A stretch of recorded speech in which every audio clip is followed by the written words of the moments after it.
Hello प्यारे बच्चों, आज हम बात कर रहे हैं केमिस्ट्री की। केमिस्ट्री बहुत ही इंपॉर्टेंट सब्जेक्ट है और उसी इंपॉर्टेंट सब्जेक्ट के एक बहुत इंपॉर्टेंट टॉपिक की, दैट इज मैटर। हम सभी जानते हैं कि मैटर क्या होता है। कोई भी वो चीज जो मास ऑक्यूपाई करती है, जिसका कोई ना कोई वॉल्यूम होता है, उसे हम बोलते हैं मैटर। जैसे बुक है, टेबल है, पेन है, कॉपी है, सॉल्ट है, डस्टर है, चॉक, बहुत सारी चीजें। लेकिन हमें यह भी पता होना चाहिए कि हीट एनर्जी, साउंड, शैडो वो मैटर नहीं है, क्योंकि उसका ना कोई मास होता है ना कोई वॉल्यूम। इसी तरह से love, affection, anger, idea, taste, smell etcetera ये भी मैटर नहीं है, क्योंकि इनका कोई मास नहीं होता और ना ही ये कोई स्पेस ऑक्यूपाई करती हैं। इसीलिए मैटर की एक रिवाइज्ड डेफिनेशन है। कौन सी है? Anything which occupies space, possesses mass and can be judged by one or more of our senses. इसके अंदर कुछ इमेजेस दे रखी हैं आपके अकॉर्डिंग, आपके सराउंडिंग के अकॉर्डिंग, जिन्हें आप देखिए। फिजिकल नेचर ऑफ मैटर की अगर हम बात करें तो मैटर का जो नेचर है वो होता है पार्टिकुलर नेचर, जिसे हम समझते हैं एक एक्टिविटी। इस एक्टिविटी में ग्लास के अंदर हमने पानी भरा है। अब इसके अंदर हम क्या डाल रहे हैं? सॉल्ट, और चम्मच से हिला रहे हैं। देखते हैं क्या होता है। We have observed in the above activity that the level of water remains same before or after adding salt of sugar. जी हाँ, जो पानी का लेवल है उसमें कुछ चेंज नहीं आया है, जो पहले था वही बाद में है। इससे हमने क्या कंक्लूड किया है? Matter is made up of particles. The matter in sugar or salt get broken down into smaller pieces. एक बड़े क्यूब को अगर हम पानी में डालेंगे चीनी के, तो छोटे छोटे टुकड़ों में टूट जाएगा और पूरी तरह से उस सॉल्यूशन के अंदर बिखर जाएगा। इसे हम ये भी कह सकते हैं, when we dissolve salt or sugar in water, the particles of salt get into the spaces between particles of water. पानी के जो भी पार्टिकल्स हैं उनके बीच में जो स्पेस होती है, उसके अंदर जो भी सॉल्यूट आप ऐड करते हैं वो डिसॉल्व हो जाता है। यहाँ पर दो टर्म्स आई हैं, solute and another one is solvent. Solvent वो है जिसके अंदर डिसॉल्व किया जाता है, सॉल्यूट वो है जिसको डिसॉल्व करते हैं। यानी सॉल्यूट का अमाउंट कम होता है, सॉल्वेंट का अमाउंट ज्यादा। सॉल्वेंट में ज्यादा लेटर्स हैं तो ज्यादा अमाउंट, सॉल्यूट में कम लेटर्स हैं तो कम अमाउंट। इस एक्टिविटी से हम प्रूव कर सकते हैं कि जो मैटर है उसका नेचर होता है पार्टिकुलर नेचर। अब हम size of particles of matter की बात करते हैं। इस एक्टिविटी के थ्रू हम ये फाइंड आउट करेंगे कि पार्टिकल्स का साइज कैसा होता है। इसके अंदर हमने बहुत सारे कंटेनर्स ले रखे हैं। उन कंटेनर्स के अंदर हम किसी कलरफुल चीज को ऐड करेंगे। It may be of copper sulphate, KMnO4, K2CR27। Copper sulphate का कलर होता है ब्लू, KMnO4 का कलर होता है पर्पल और K2CR27 का कलर होता है ऑरेंज। इस एक्टिविटी के अंदर हमने ऐड किया है KMnO4। जैसा कि हमको दिखाई दे रहा है कि फर्स्ट वाले कंटेनर के अंदर KMnO4 का पर्पल कलर बहुत ज्यादा इंटेंस है। धीरे धीरे धीरे धीरे हमने इस एक्टिविटी को परफॉर्म किया और जो लास्ट वाला कंटेनर है वो बिल्कुल ट्रांसपेरेंट सा होने लगा है। इसका मतलब जो कलर इंटेंसिटी है वो धीरे धीरे डिक्रीज हो रही है। यही हमारा ऑब्जर्वेशन है।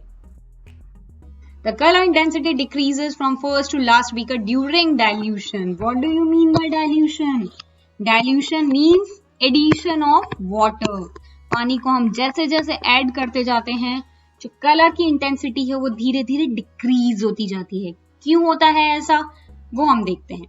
The particles of matter are very small, tiny, or we can say that there must be millions of tiny particles in just one crystal of KMnO4, K2CR27, copper sulfate, जो लगातार टूटते जाते हैं छोटे छोटे स्मॉलर पीसेस के अंदर। इसे हम कह सकते हैं कि जो पार्टिकल्स हैं उनका नेचर पर्टिकुलर है और उनकी जो साइज है वो बहुत ज्यादा छोटी है। Characteristics of particles of matter की अगर हम बात करें तो मैटर की बहुत सारे फीचर्स हैं। उनमें से 3 बेसिक प्रॉपर्टीज हैं जिन्हें आज हम पढ़ने वाले हैं। First is particles of matter have space between them. Second one, particles of matter are continuously moving. And the third one is particles of matter attract each other. Let's see them one by one. First, particles of matter have space between them. इस activity को हम घर पे बहुत आसानी से कर सकते हैं। इसके अंदर हमने एक बीकर लिया जिसके अंदर हमने पानी डाला। अब उस पानी के अंदर हम सॉल्ट, शुगर, ग्लूकोज, कोई भी सॉल्यूट हम ऐड कर सकते हैं। सॉल्यूट जैसा कि मैंने आपको पहले बताया था, सॉल्यूट वो चीज है जिसे हम डिसॉल्व करते हैं, यानी जिसका अमाउंट कम होता है। किसके अंदर डिसॉल्व करते हैं? पानी के अंदर, दैट इज सॉल्वेंट, जैसा कि आप एक्टिविटी में देख पा रहे हैं। क्या हमने ऑब्जर्व किया ऐसा करने के बाद? The level of water before and after the addition of solute is same. बिल्कुल सही, जो पानी का लेवल था उसमें कुछ भी चेंज नहीं आया है, जो पहले था वही बाद में है। और दूसरा, the taste of solution is same in the whole beaker. जी हाँ, अगर हम इस कंटेनर को टेस्ट करना चाहें, इस कंटेनर के पानी को पीना चाहें, तो वो चारों तरफ से सेम ही टेस्ट शो करेगा। This is the observation. And what is the conclusion? When a solute dissolved in a solvent, the solute particles are completely dispersed in the liquid. पूरी तरह से उस liquid में फैल जाते हैं between space of water molecules, accommodated by the tiny particles. This shows that enough space between particles of matter. जो matter है उसके पार्टिकल्स के बीच में बहुत ज्यादा छोटी छोटी जगह होती हैं। उन जगह के अंदर सॉल्यूट चला जाता है, एब्जॉर्ब हो जाता है, जुड़ जाता है और फिर धीरे धीरे टूट करके वो डिसॉल्व हो जाता है। Second, particles of matter are continuously moving. इसे भी हम एक्टिविटी से शो कर सकते हैं। अगर हम किसी कंटेनर के अंदर किसी कलर्ड चीज को डालें, लाइक वो इंक हो सकती है या क्रिस्टल्स हो सकते हैं, KMnO4, कॉपर सल्फेट या K2Cr2O7 के। हमें इनका कलर पता है, copper sulphate blue, KMnO4 purple and K2Cr2O7 orange colour. जी हाँ बच्चों, इनका नाम भी याद कर लीजिए। CuSO4 means copper sulphate, KMnO4 potassium permanganate and K2Cr2O7 potassium dichromate. इनके कलर होते हैं। अगर हम किसी कंटेनर के अंदर कुछ ड्रॉप्स डालेंगे इनकी, तो वो कंटेनर कैसे डिफ्यूज हो रहा है, कैसे उस कंटेनर के अंदर सारा कलर डिसॉल्व हो रहा है, देखिए आप एक्टिविटी में। सेम साइड के अंदर एक एक्टिविटी है कि हमने एक अगरबत्ती जलाई है एक कमरे के अंदर और वो पूरी तरह से उसका धुआं उस अगरबत्ती का स्प्रेड हो रहा है रूम में। ऐसा क्यों हो रहा है, देखते हैं। The water becoming colored or the pleasant smell of agarbatti spreaded in the room. This is the observation of the activity, and the conclusion is the particles of matter are constantly moving through diffusion phenomena. Diffusion is a very important phenomena for the moving of particles. Diffusion क्या होता है देखते हैं।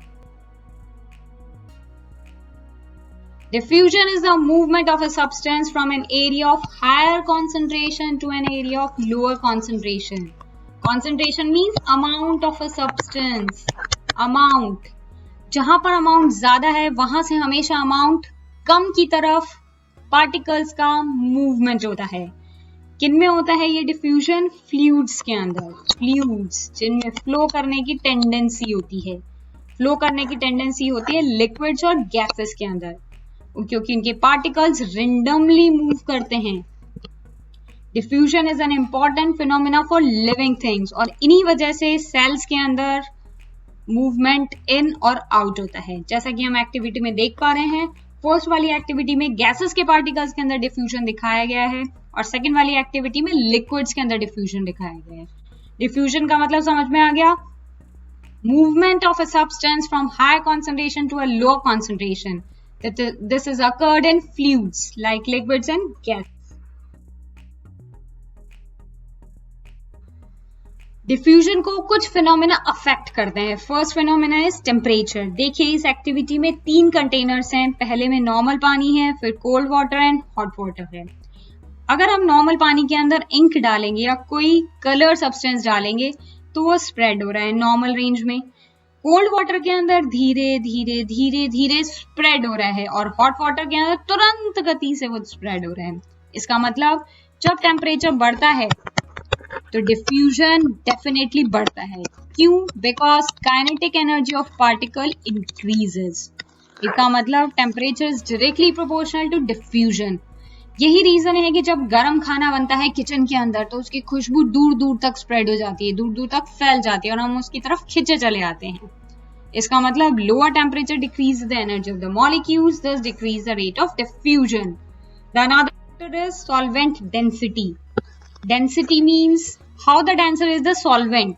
कितना viscous है वो, viscous, कितना thicker है वो, thicker. जितना ज्यादा थिकनेस होगी सॉल्वेंट की, जितना ज्यादा थिक होगा वो, उसके अंदर पार्टिकल्स का मूवमेंट उतना ही कम होगा. जैसे कि हम बात करते हैं पानी की या ऑयल की या फिर हम बात करते हैं हनी की. इन तीनों के अंदर सबसे ज्यादा थिकर है हनी. इसके अंदर पार्टिकल्स का मोशन बहुत धीरे धीरे होता है. उसके बाद ऑयल के अंदर पार्टिकल्स थोड़ा तेज मूव करते हैं इन कंपैरिजन टू हनी. और वाटर के अंदर पार्टिकल्स का फ्लो बहुत तेजी से होता है.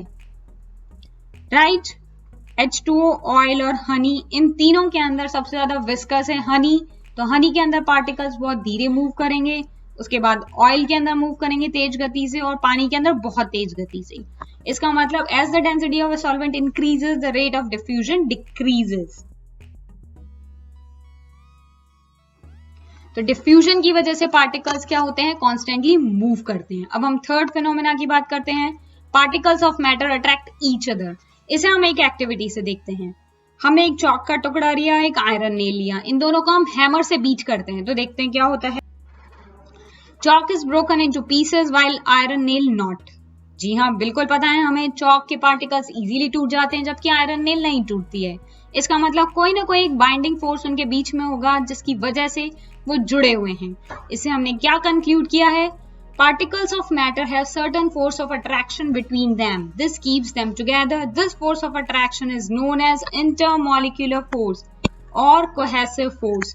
Cohesive force means एक ऐसा force जो particles को आपस में bind करके रखता है, जोड़ के रखता है. इसी वजह से solid के अंदर particles बहुत पास-पास में होते हैं, लिक्विड के अंदर पार्टिकल्स थोड़ा दूर होते हैं और गैसेस के अंदर पार्टिकल्स काफी दूर होते हैं, क्योंकि इंटरमॉलिक्यूलर फोर्स या कोहेसिव फोर्स गैसेस के अंदर कम है, लिक्विड में ज्यादा है, सॉलिड में बहुत ज्यादा है. इसे हम एक एग्जांपल से समझते हैं. पानी के एक सिंगल ड्रॉप के अंदर can you imagine 10⁻21 tiny particles होते हैं. इतने ज्यादा टाइनी पार्टिकल्स, इसका मतलब इसमें फोर्स ऑफ अट्रैक्शन बहुत ज्यादा होता है. तो जितना ज्यादा फोर्स ऑफ अट्रैक्शन उतना ज्यादा बाइंडिंग कैपेसिटी और उसी वजह से ये आपस में जुड़ कर रहते हैं. तो आज हमने बात करी 3 टाइप की कैरेक्टरिस्टिक्स की. Particles have space between them, particles are continuously moving and particles of matter attract each other. आगे की बात हम आगे के वीडियो में करेंगे. तब तक bye bye, take care, enjoy chemistry.